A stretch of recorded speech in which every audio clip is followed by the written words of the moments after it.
they can't win because, as I've all said in my other metaphysical work, evil contains within it the seeds of its own destruction.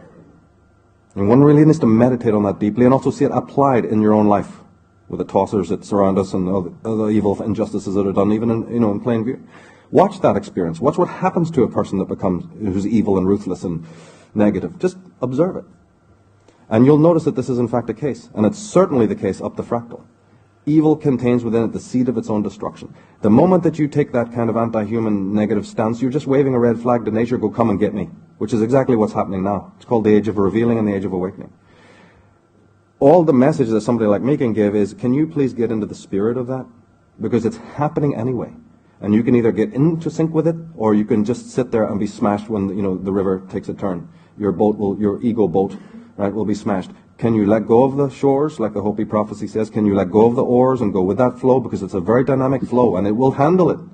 What happens with us is that we think, oh my God, what's little old me going to do? It's really difficult, and then it becomes like you're suddenly taking it personally, as if your ego is going to be able to run out there like in the old days, grab a sword and do something about it.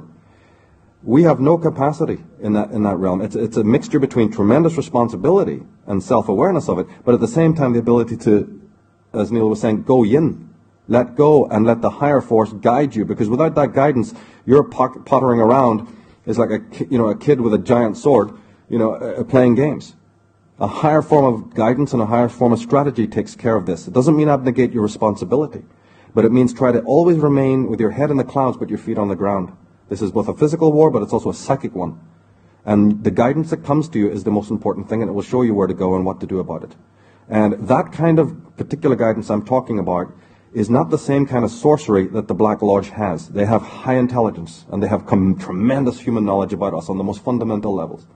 But they lack that connection to the higher intelligence. And that's their ultimate downfall, together with what I said about evil having the seeds of destruction within it. You choose that road, and you will be terminal. You choose the organic, living, feminine, flow of the Tao, and no matter what tyrannies exist in the world, no matter how things get bleak, even if things get 10 times as bleak as they are now, worse, like a prison planet, really and truly, as long as you're with that flow, you're in your center, and it doesn't matter, you see. So it's all about where you are, and they can't inhabit that place, which is why they want dominion, right, over the world. If you can't rise yourself, what's the next best thing? Push everybody down. You're actually remaining exactly where you are, but you've done a good job, like the teachers and bastards we have to deal with every day. They're going to, push you down, and then they feel mighty high. Well, that's what the Bushes and Obamas and the Stalins and all do. They cannot rise themselves, and we have to understand this. They're static spiritually. And the moment that you start doing your spiritual homework,